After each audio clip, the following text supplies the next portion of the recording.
So we just got here. I'm at Pepperdine. I'm here to do a talk to a pledge class for DSP. It was a business fraternity I was a part of, am a part of still. And I'm just here to talk to a group about entrepreneurship, following your passion, kind of tell my story, try to provide some value. It's kind of my first time talking, so I just want to see how it goes, and yeah, let's do it.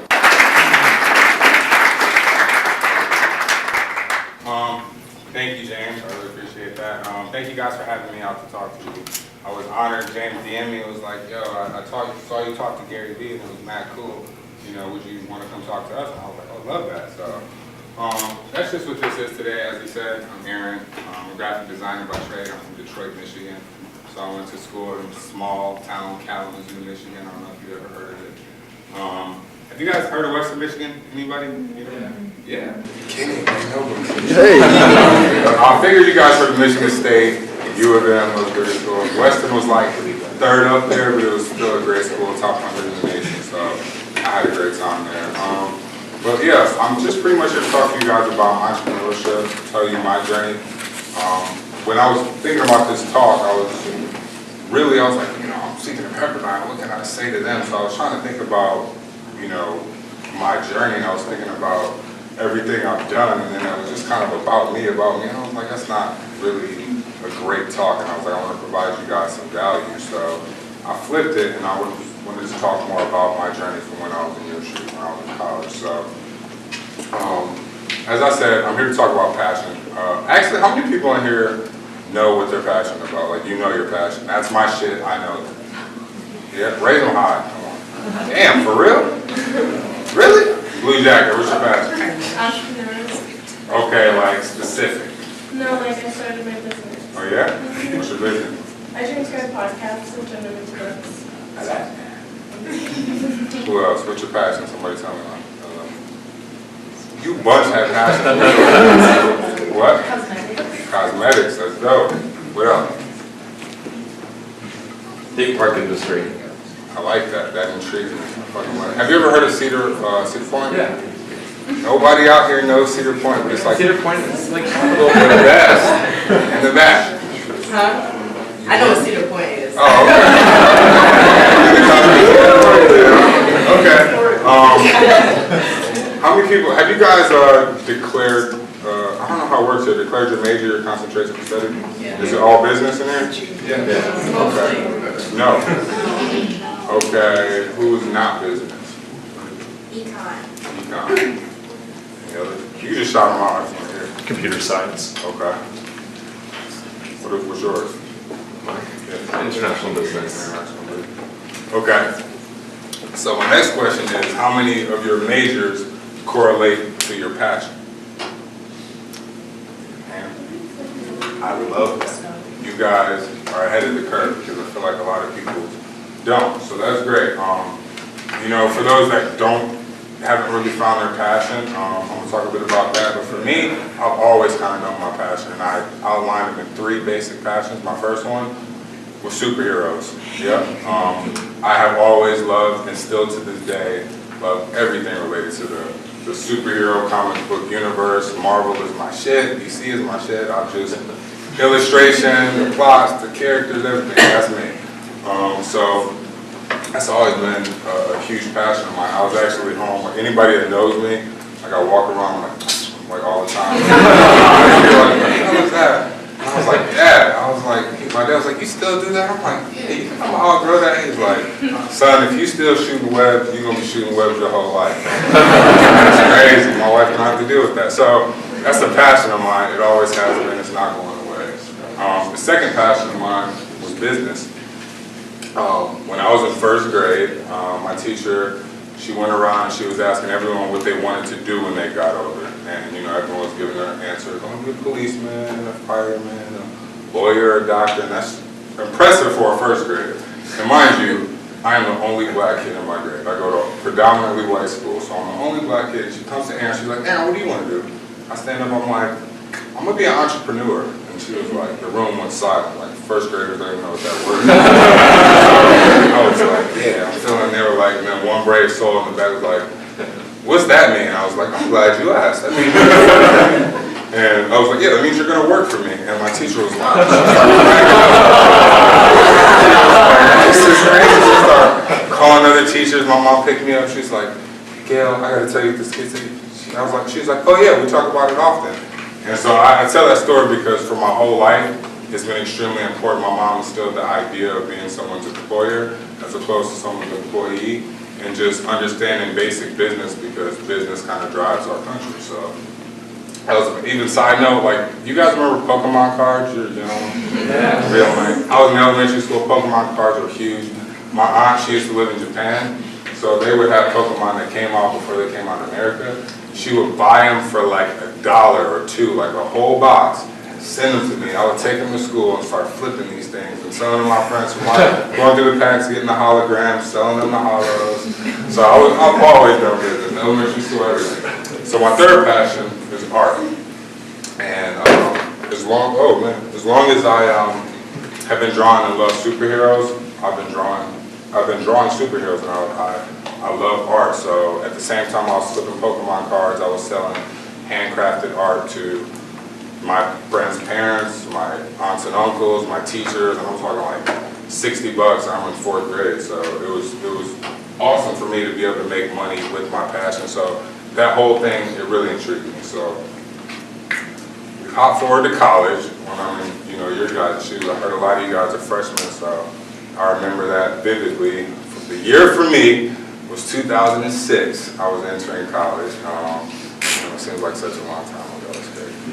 But I was entering college in 2006, and I was an undecided major. I didn't know what I wanted to do, and I was leaning towards fine arts because I was artistically skilled, and I had done that my whole life. So I was like, just go get an art degree. And very quickly, my mom broke down why the term starving artist exists. And she was like, so there's a reason it's the term starving artist. A lot of artists don't understand how to scale their artistry and turn it into a business and really be able to communicate that artistry to the world. So she's like, no matter what you do, you're going to need to know the business, the basics and principles to operate your business so that whatever you're passionate about, you can actually communicate to the world. So I decided to go into business. And I decided to get the most creative business degree I can get. And so I chose advertising because I figured I could be a creative, I could have fun with it. And that was that. So I went into advertising. So jump through a year. It is now the summer of 2007, and I'm home for college. All my friends are home from college. We're trying to make money, have a good time. And I cannot get a summer job to save my fucking life, right? And I hate it. I spent half the summer, I'm like, we're halfway through the summer. I still don't have any job or any money. This is killing me. And it was probably like 40 no's later that I decided I was done begging for somebody for a bone. I was like, I'm done with this shit. And I was ready to make things happen for myself. So that's what this quote, if you keep getting no for an answer, stop asking questions. I was like, they're not seeing my vision. They don't see the potential in me. So I'm done asking permission. I'm just going to do my thing. So I'm fired up. My entrepreneurship is my shit. I just had one roadblock. Like, what was I going to sell? Like, I had no good, I had no service. I'm like, damn, what am I going to do? So anybody who's on the cusp of greatness, I was strolling Facebook, right? So I'm going through Facebook, I'm like, what the hell am I going to do? And I come across this picture. And I was like, man, it stuck out to me. Everyone knows the Air Jordan symbol, the Kobe symbol. I'm like, all these great people have a dope logo, and I really got fascinated with the idea of brand. And I was like, it's more than a logo. All these people got a brand. Kobe story is different than Jordan story is different than LeBron story. So I was like, it would be cool if I could start to tell my story. And so I was like, I'm artistic, so the first thing I did, I was like, I went to Microsoft Paint, and I made myself a logo. So I made that, and I made that in 2007 in Microsoft Paint. It took me like 2 days because you can't save a file. It just rasterizes it and flattens everything, and you got to start from scratch every time. So it was horrible. So I made that, and I posted it on Facebook. I'm huge into social media. I always have been. So I posted it to social. It was getting a bunch of likes and people commenting like, "Can you do this for me? Can you do this for me? That'd be dope as hell." And one of my friends, who was an aspiring graphic designer at Michigan State, he was like, "Yo, what did you make that in?" I was like, "Microsoft Paint." He was like, "You made that in Paint?" I was like, "Yeah." He was like, "How long did that take you?" I was like, 2 days. And he was like, "Dude, you could do that in an hour in Photoshop." And I was like, "What?" Yeah. And I was like, "Damn, shit's expensive." expensive, like I can't get a hold of Photoshop. And he was like, don't worry, I'll hook you up. So he hooked me up with Photoshop, and I remember it like it was yesterday. I was up till like 3 in the morning just creating stuff and maneuvering through the platform. And actually I spent the next 2 to 3 months probably creating 1 to 2 what I like to call for fun projects a day. And what a for fun project is, it's just whatever my mind could come up with, you know, I created it. So here's an example of a for fun project. I wanted to be on the Real World so bad back then. It was the coolest shit on TV. I don't know what it's like these days, but back then, you were a rock star. So I wanted to be on that. I would post that on Facebook. Comments would be going crazy, and I was just having fun with it. And I was like, this is what MTV creates, so I got to be able to create that if I want to, you know, be a graphic designer for MTV. So I just started emulating. My friend Big Sean at the time, he got signed, so I was like, I'm about to support Sean, put him on XXL cover, let him know the city got his back. Did that, he was like, this is dope as fuck. He made it his profile picture, I'm getting love. And then my friends started asking me, I started doing it for them. And everyone was just shouting me out, and I was starting to develop this little buzz on Facebook. And Transformers was huge. And I was like, concept to creation, I made my car Transformer, put myself, people were paying me like, yo, here's my car, I drive this, can you do it for me? And I'm just, you know, making a little money, getting my buzz up, getting my name up. And so I took, like I said, I did this for about 3 months, and I was doing probably like 1 to 3 a day. And so I got like 60, 70 of these. And I took this for fun portfolio, and I parlayed it into an internship for my university.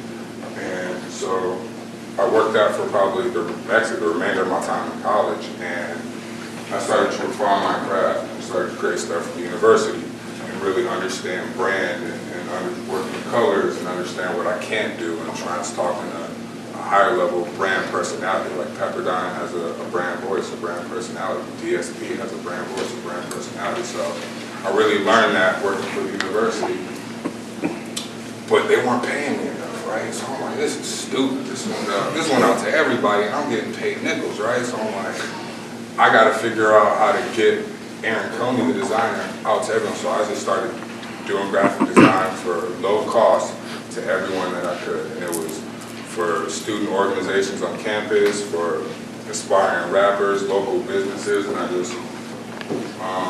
I even got to do some stuff for my boys. Big Sean came to the area, he's like, I need concert flyers. I did one concert with my friend Mike Posner, and I was really starting to get a buzz when I was working with these guys, and people were really starting to hit me up.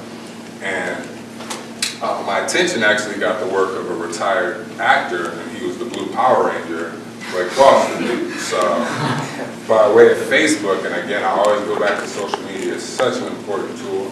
Everyone's like, how do you get clients? I'm like, you can fucking DM them these days. It's the fucking easiest thing ever.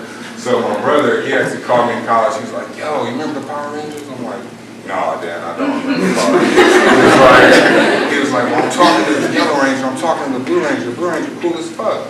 I was like, dope. He was like, send him some of your work, and he wants to talk to you. So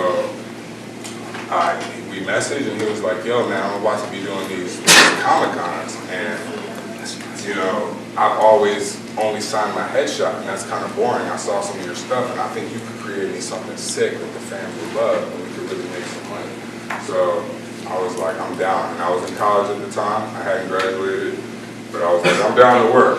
And so I created 2 prints. This was the first one of those ones I did. I don't have the other one. And I charged him, as you can see, it was $450 for 2. And he flew me out to LA to go to attend this Comic-Con. It was in Pasadena. And there it just opened up my house. Like, man, this is crazy. I'm looking at his fandom up close, and everyone's buying my prints. And I'm looking around the room just like this, and I see these baggies, and everyone's like got my print in their hand. I'm like, this is crazy. This is really cool. And I was prepared. I was like you guys. I was in DSP. I went to Kinko's. I printed off my business cards. I'm going prepared. So I just started giving my business card out to all the Power Rangers and all the people that were I'm like, yo, you need graphics, you need graphics. I see you only got headshots, you need graphics. So, and I gave it out to everybody, and probably two, maybe 3 hit me up because they saw, they were like, damn, Blake, this shit's selling out. He was like, yeah, my boy, so they were hitting me up, and for about 2 years, I was designing for them, and I was doing prints, gearing up for any Comic-Cons they had coming up, and specifically this one that I went to out here. It happened every 2 years, so I came back in 2012, and at that time, I think I had 4 Power Ranger clients, so my prints were in a lot of hands at that point, and I was feeling good about myself. And in 2013, I was like, yo, I'm making the jump. I graduated, got my degree in advertising, by the skin of my teeth, mind you, school was not my thing. But I was like, I'm going to LA, and so I did, and that was in the summer, that was in the summer of 2013, and when I got here, it was tough. You know, I thought it was going to be easy. I was like, I conquered Kalamazoo. All the businesses know me. You know, Big Sean, Mike Posner, got my cosign. It's going to be easy in LA. Ooh, I was wrong.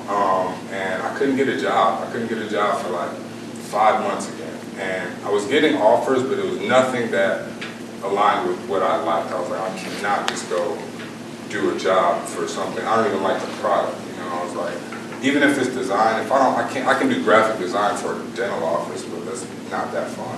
And so I started managing Blake, and I was like, you know what, Blake, I saw the brand up close. Let's really hone this thing. So I got him really on social media, active on social media, grew his following. I started doing everything from contract negotiations and bookings, handling his travel, producing creative output for social media, coming up with marketing strategies to get people commenting and get content people would share, and just all my ideas that I had for marketing that I didn't really have a platform to try them out of myself, but he had a whole fan base, so I was like, he's my guy. I'm trying all my ideas out of him, and it worked. And you know, I did that. I think he was my only client for about 2 years, and not like in the sense of, you know, I had jobs. I ended up getting a job at Fox Sports, so I was working a day job, and I was giving all my side attention to Blake. And I was doing graphic design for Rangers and other people, but as far as managing and brand building, I just spent all my time on this guy. And a lot of people started calling me, started emailing me, asking how I got Blake verified. How's Blake's followers going up? Can you get me followers? What's the trick? What's the hack? And I was like, the hack is engaging. You know, hack is social media, it's brand building. So in 2015, I decided to launch AC Talent Group. And what that is, James touched on it, it's a small boutique and management agency, you know, just dedicated to bringing stars closer to those who admire their work. And we do that through charity events, through talks like this one. Some of my guys are martial arts, so we've done martial arts demonstrations, and then a lot of genre conventions like horror cons, Star Wars conventions, Comic-Cons, all that fun stuff. Has anybody ever been to a Comic-Con? Yeah? Have you heard of a Comic-Con? Yeah. So it's kind of nerdy, kind of very dope.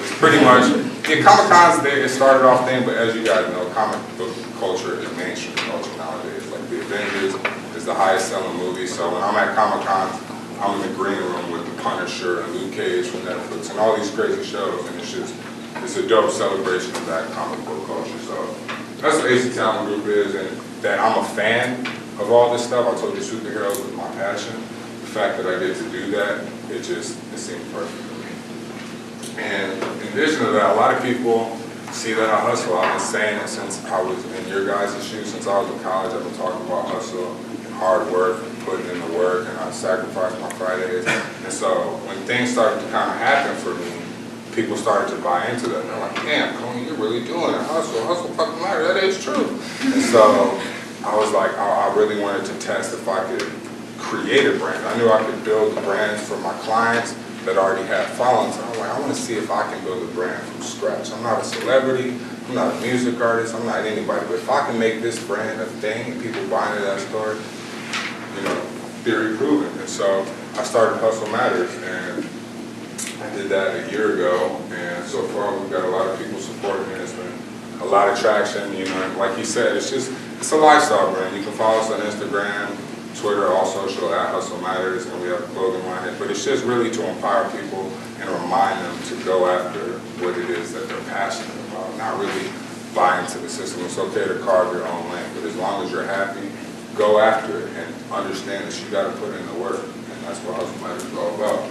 And lastly, I'm a freelancer, so this what I'm talking right now is kind of the same stuff that I tell, you know, my clients about building their brand, engaging with their fans, and all that. So I'm a freelance graphic designer. I design for people. I do logos, I do websites, I do brochures. I've built my resume in a variety of roles. I work for DJ Ski. I'm currently a designer at Dash Radio, so I don't know if you guys have the app or heard of the platform.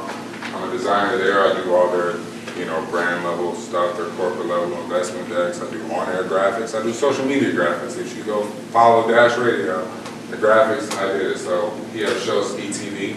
It was on Fuse Network, so I worked for that back in 2015, 16, and I just understood, you know, the type of graphic level, you know, the type of high level quality graphics you have to be on air. You know, it was on Fuse Network, so I was saying stuff there where they would critique it or they would love it, and I really got to stretch my ideas. Like that was a fun one. You know, I've been a part of tech startups. Lil Wayne had a tech startup, and another billionaire, and I got to be on the phone every day with a billionaire. We had conference calls.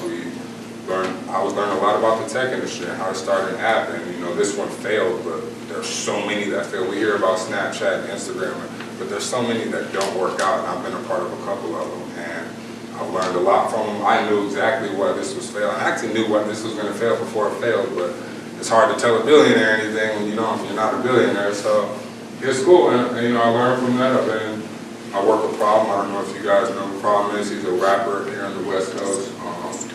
He works with everyone. He just dropped a new project, S2. It's got a lot of big features on it. So I've done everything from album covers to Snapchat geo filters, social media output.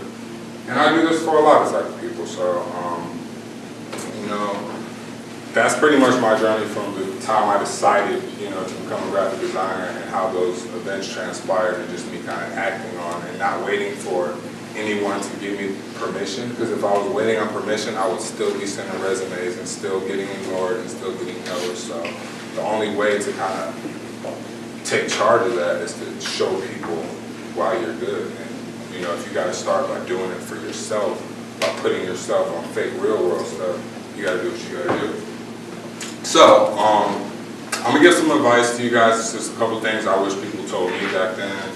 I hope you guys get value from it, and then I want to break in some Q&A. I brought some Hustle Matters stuff. You guys probably don't want the stuff on the floor.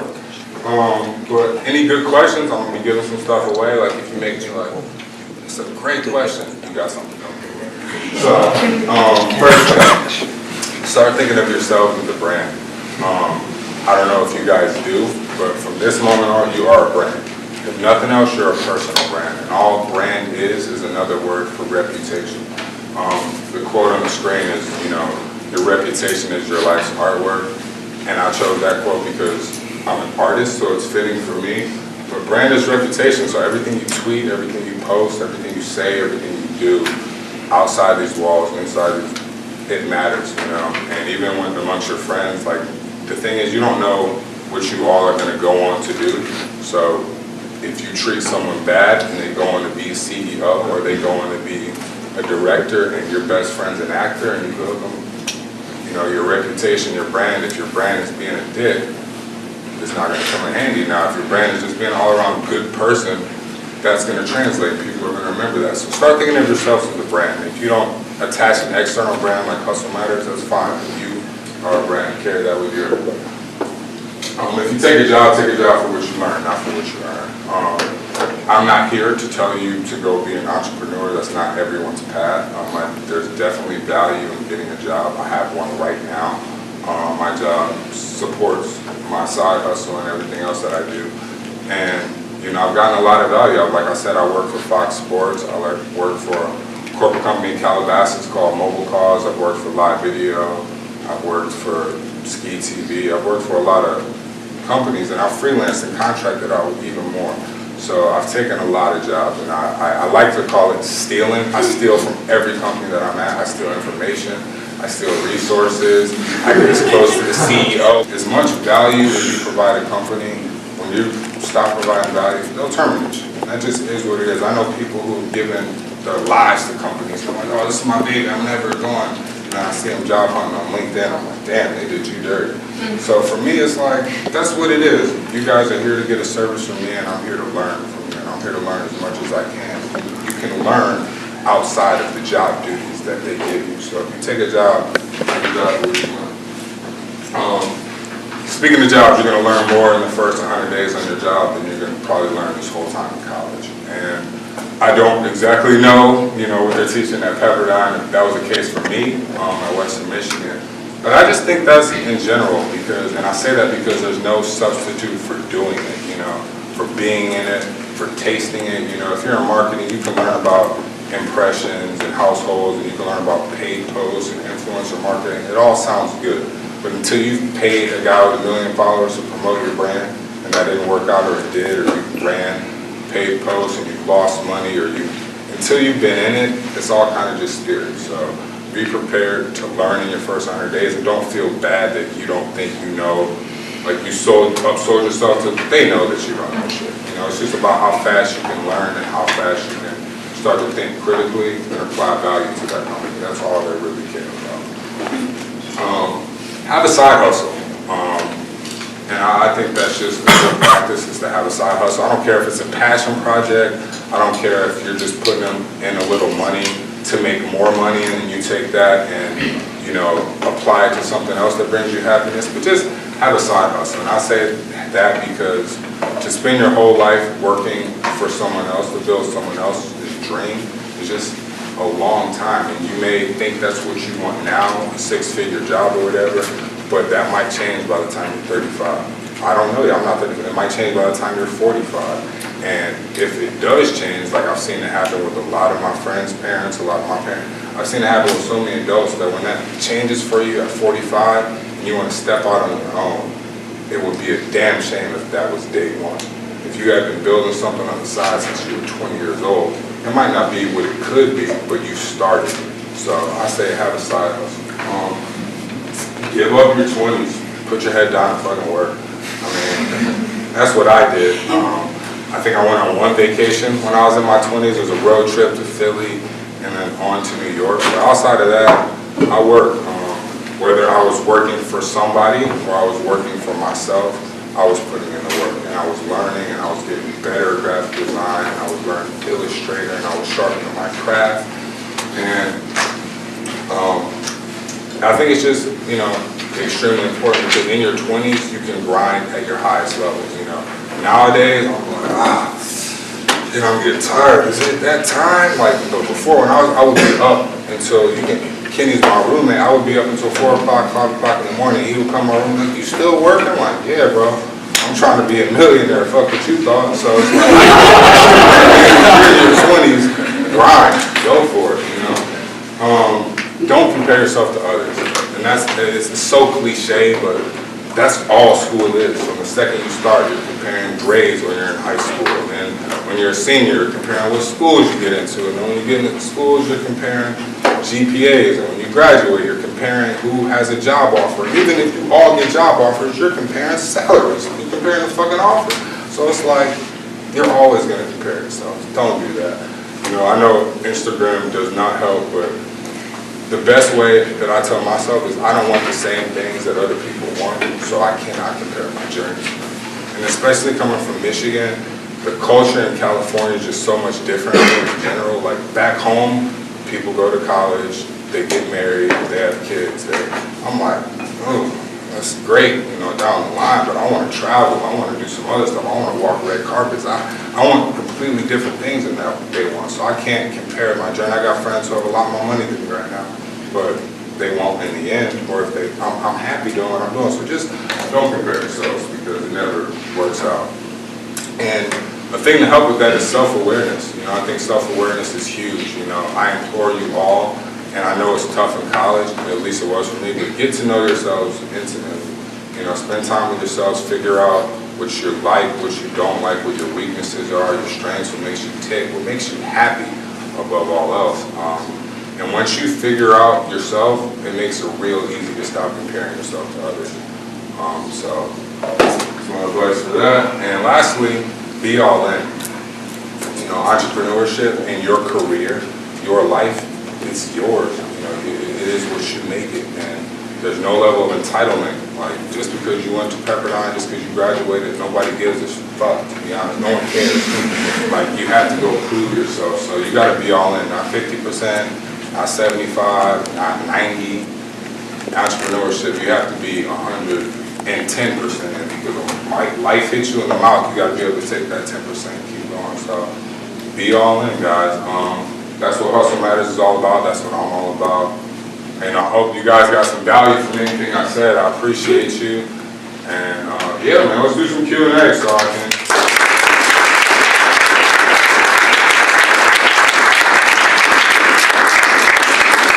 Yeah, let's fire it up. So, what's your end goal for growing your brand, maybe like 20 years from now? That's great, man. 20 years. I don't really think about the end goal. I kind of more so in love with the journey and just seeing what I can create, because if I do reach that, then it's like, you know, I just want to kind of see what I can do in this world. I just kind of want to keep climbing. Some goals I have, I want to, with my talent group, I want to rep a major star from the MCU, from the Marvel Cinematic Universe. So one of the Avengers, whether it be Chadwick Boseman, Tom Holland, anybody. I don't know who's going to be on the team by the time I get to that level, but what I found out is that level isn't as far away as you think. It's just a matter of relationships away. So, you know, I maneuver relationships really well, so I'm one introduction away from Tom Holland, and that can change everything for my agency. And then Hustle Matters, I want to do a brand deal with either Gary Vee or Will Smith or The Rock. So I don't know. 10 years, it's not a rock. Big level business. How did it help? For my personal journey, I don't want to say it didn't help that much, but it was awesome to be around a bunch of like-minded people. And so when you have a bunch of like-minded people, let's say 50 of them, if you walk away from college and you're 10 years removed, if you still are close with 5 of them, 6 of them, that's a good turnout. So for me, what it really did for me is I met one guy in particular, Joe Mainwaring, and he really recognized the potential in me in college, and he got me a website, he made me get business cards, he registered my Instagram and my Twitter handle before I even decided to hop on those platforms, just because he knew. And it was just my brother, and he just did it because he was like, I see something special in you, and that was everything for me. So we still talk, and that was probably my biggest takeaway from DSP.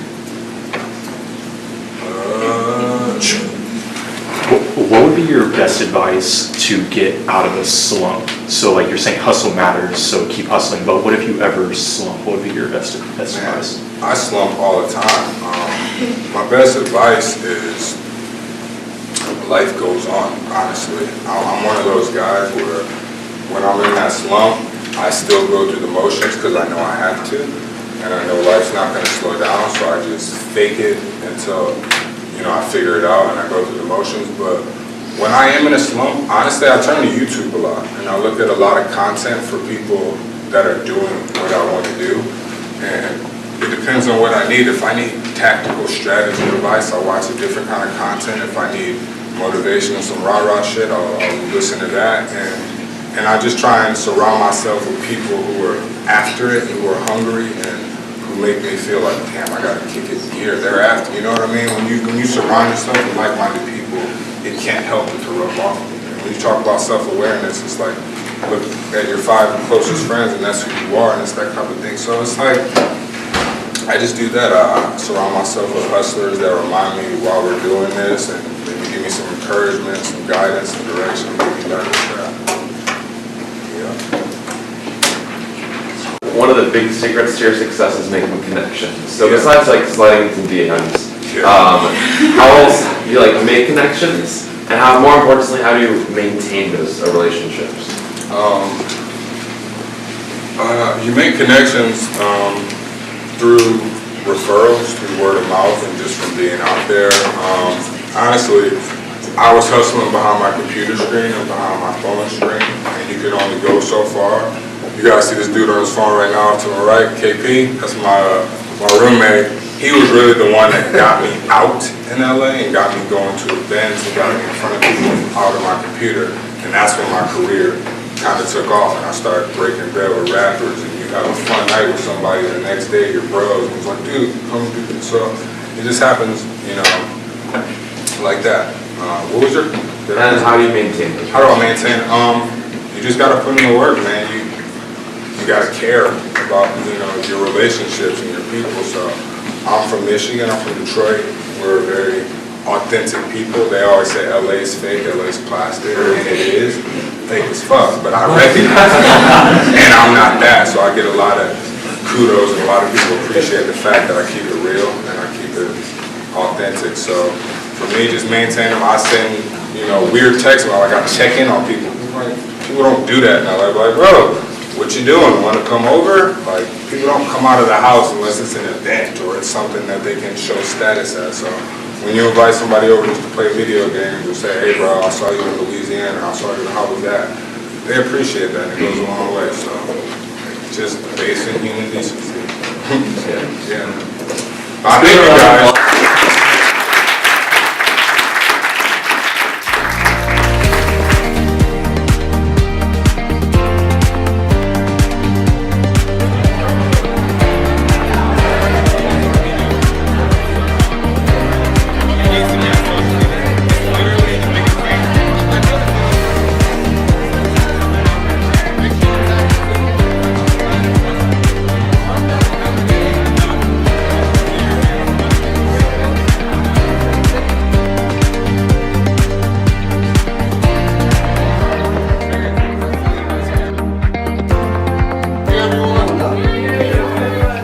So I just finished the talk.